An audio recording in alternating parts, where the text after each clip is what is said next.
informado. Estamos recebendo aqui no estúdio do Giro o deputado federal Vander Loubet, do PT. Muito bom dia, deputado. Um prazer recebê-lo nesta manhã aqui no Giro Estadual de Notícias.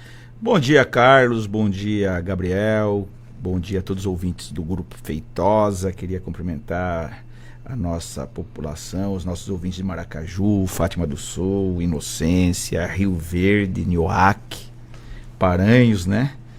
E também todos aqueles que estão nos assistindo pelo Facebook e YouTube.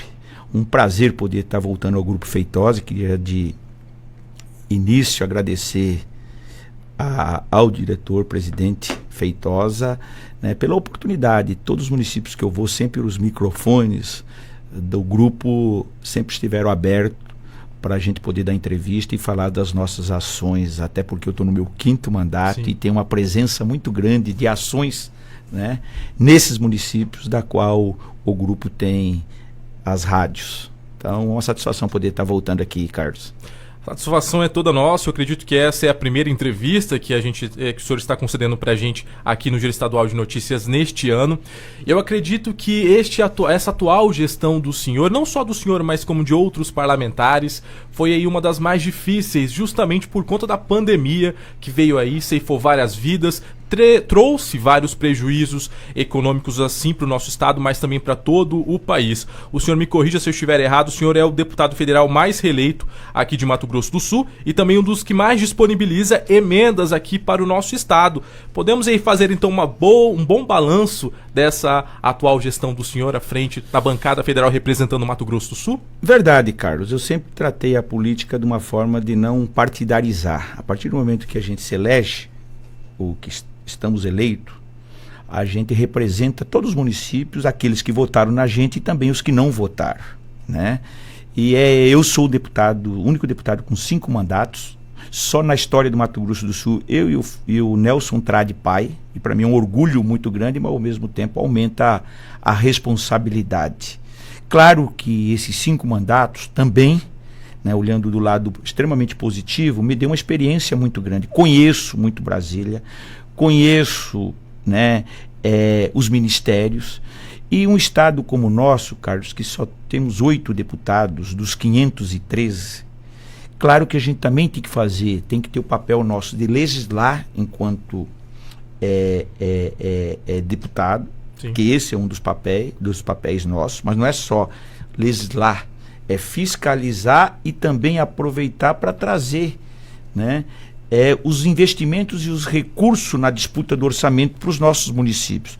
Porque o cidadão mora aqui no município, é aqui que precisa chegar esses equipamentos na cultura, no esporte, na infraestrutura, no lazer, na saúde, na educação.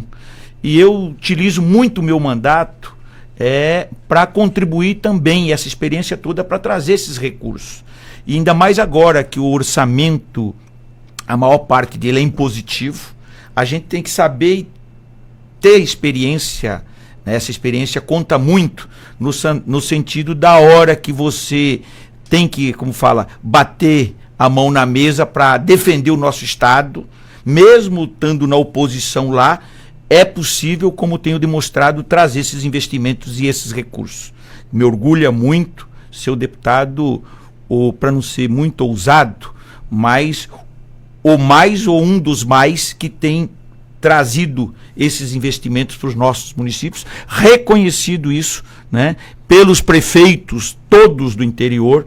Em todos os municípios eu tenho ações concretas. Que não adianta você falar que você é um deputado que defende o municipalismo, que é importante os municípios, se você não concretizar e trabalhar no mundo real com os municípios. E eu sou muito presente.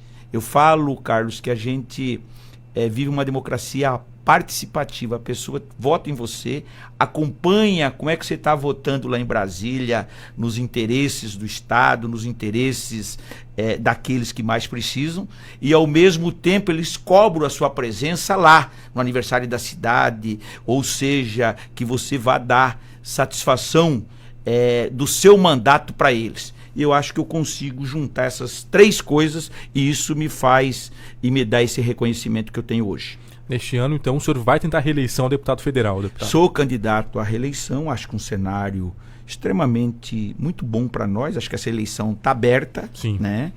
É uma eleição aqui no estado que não tem mais jeito, ela vai ter de uns 6 candidatos a governadores, entre eles a nossa candidata, a advogada Gisele.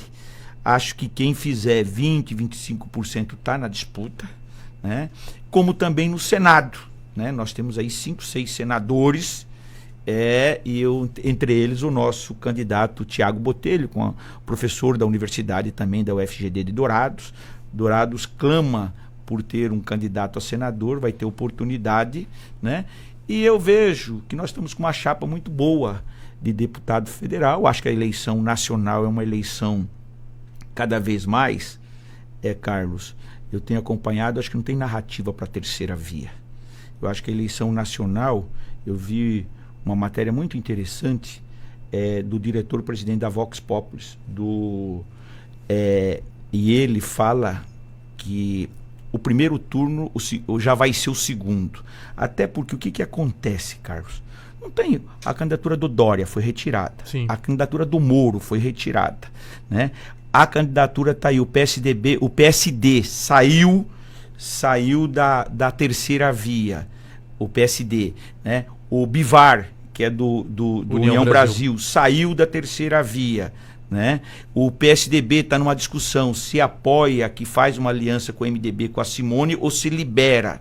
Então você percebe que cada vez mais nos estados está essa polarização e não tem espaço, não tem narrativa, na minha opinião, para a terceira via, nem de um lado nem de outro. Então isso leva a mim e a muitos a concluírem que essa eleição não passa, não tem 2 turnos, ou vai ser uma eleição plebiscitária. Aqueles que avaliam que o governo está bom, vai continuar com ele, e aqueles que acham que na esperança de mudar a vida em função das dificuldades de emprego, das dificuldades do custo de vida, da carestia, que as pessoas não estão tendo oportunidade, cada vez mais o arroxo nos salários, né? É a esperança, e as pessoas veem no Lula essa esperança. Então eu acho que não tem espaço para Ciro Gomes, como não tem espaço do outro lado para qualquer uma outra candidato ou candidata, né? Para substituir o governo. Né? Então, por isso que eu acho que vai ser uma eleição de um turno só, e isso nos favorece muito, na minha opinião. Sim. Eu acho que, pelo cenário, por todas as pesquisas que estão colocadas, muitos, mas eu não acredito em pesquisa. A pesquisa retrata esse momento, e não é um instituto só. Quem está fazendo pesquisa são bancos.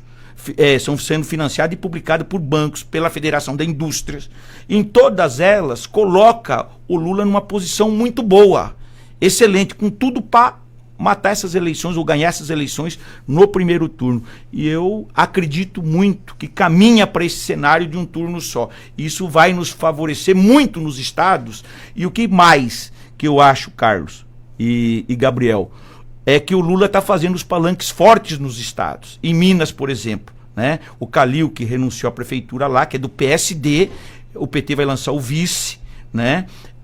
E o PSD vai lançar o candidato a governador e o senador. Foi lá para o sul, deve sair um entendimento, deve terminar até o final de junho, né? Rio já acertou, os grandes colégios eleitorais, Rio já acertou, tirou o menino do PSOL lá, o deputado, e veio para o PSB, vai estar na nossa frente, que está em primeiro lá. Então o Lula tem palanque forte, onde nós não tivemos em 2018, né? Que foi Rio, São Paulo, né? No sul, pela primeira vez equilibrou, que é onde assim, o time do Bolsonaro é muito mais forte, e eu acho que esse cenário nos estados, esses reforços e essas candidaturas competitivas nos estados, reforça a gente. E o senhor acredita que, de fato, depois, né, de uma eleição onde o PT, de certa forma, foi até mesmo ofuscado por outros partidos, o senhor acredita que essa eleição vai ser, de fato, decisiva para a sigla neste ano? Eu acho, Carlos, sabe por quê? Eu acho que a disputa das eleições desse ano, não está colocada a questão ideológica. Não está essa questão de religião, essa agenda de costumes. A discussão e a disputa na cabeça do eleitor, ele está fazendo a seguinte análise.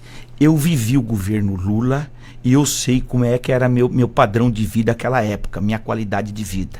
Em cada 4 na família, 3 estavam empregados, né? E hoje ele vive a realidade dele.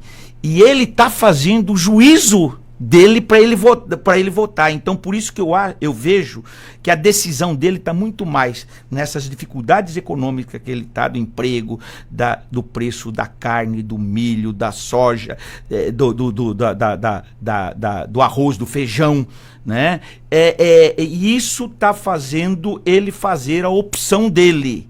E eu acho que a disputa nessas eleições vai se dar exatamente nessa questão da condição de vida dele, que passou a ter muito mais dificuldade agora, e eu vejo que é essa ascensão que está voltando muito forte o PT. Não é eu que estou falando, as pesquisas estão demonstrando isso. Essa última da Datafolha, né, mostra que já é uma eleição de um turno só. E eu acho que cada vez mais vai se consolidar essa posição. E a gente está vendo esses ares chegando nos estados onde o agronegócio é forte, no sul e no centro-oeste. Tanto é que eu já vi na pesquisa no centro-oeste, já equilibrou, já está empatado.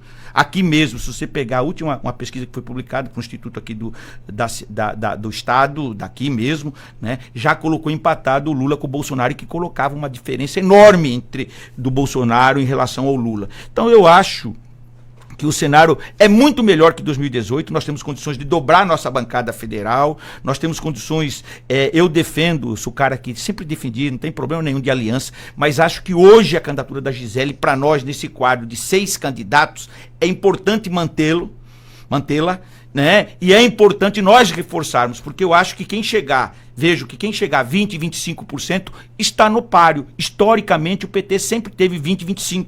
Mesmo naquele desastre que estava em 2018, Humberto, na véspera, estava com 2%, hora que abriu as urnas ele fez 11%. Humberto, que era um candidato desconhecido, foi prefeito de Mundo Novo, né, que colocou seu nome para ajudar o partido naquele momento importante, e nós precisávamos de ter uma candidatura própria para defender a nossa narrativa, né? E ele cumpriu um papel. Então eu acho que a Gisele tem condições de chegar a 20 e poucos por cento, né, nessa onda do Lula, e pode surpreender como o Zeca surpreendeu em 2018 contra o Baixa, naquela eleição que ninguém acreditava, e nós ganhamos o governo do estado. Pois é, era justamente sobre isso que eu ia perguntar para o senhor. Na semana passada nós recebemos aqui o colega do senhor Zeca do PT, ele esteve aqui e falou um pouquinho para a gente sobre a sua desistência, né, à pré-candidatura ao governo do estado, que automaticamente fez aí com que a advogada Gisele Marques fosse apresentada pelo partido como a nova pré-candidata ao governo do estado. Ela, se comparada com os outros, né, pré-candidatos, é a mais nova, é a caçula, né, em termos de tempo na política. Mas ela também tem uma longa trajetória quando a gente fala de ativismo social e outras atividades assim. Quais são as estratégias que a sigla vem preparando para poder catapultar o nome dela para outras partes aqui do nosso estado que não a conhecem? Eu acho que, primeiro, ela só tem um grau de conhecimento de 20%. Eu vi uma pesquisa, 80% não conhece ela.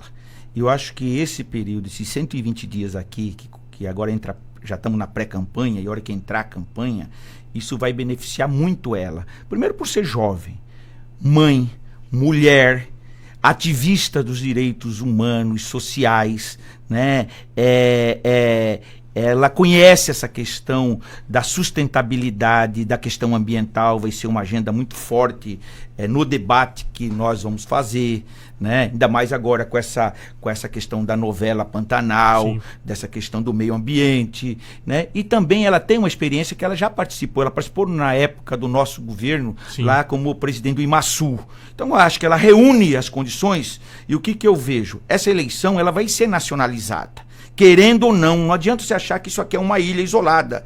A discussão da fome, a questão das dificuldades que a população mais pobre vive hoje, e por isso esse voto no Lula, na minha opinião, vai vincular muito na chegada das eleições até o dia 2 de outubro, né? E eu acho que ela pode surpreender muito e chegar, como é um quadro de 6 candidatos, eu, por isso, hoje estou convencido da necessidade de nós mantermos a candidatura dela para fazer esse debate, e com 6 candidatos, quem tiver 20%, 25% pode disputar o segundo turno. Segundo turno é uma outra eleição, nós já vimos aqui do Zeca contra o Baixa, já vimos do Delcídio contra o Reinaldo, né? Nem sempre quem chega em primeiro ganha as eleições, ou pelo contrário. Os dois, às vezes que tivemos segundo turno aqui, quem veio de trás, que surpreendeu no primeiro, ganhou.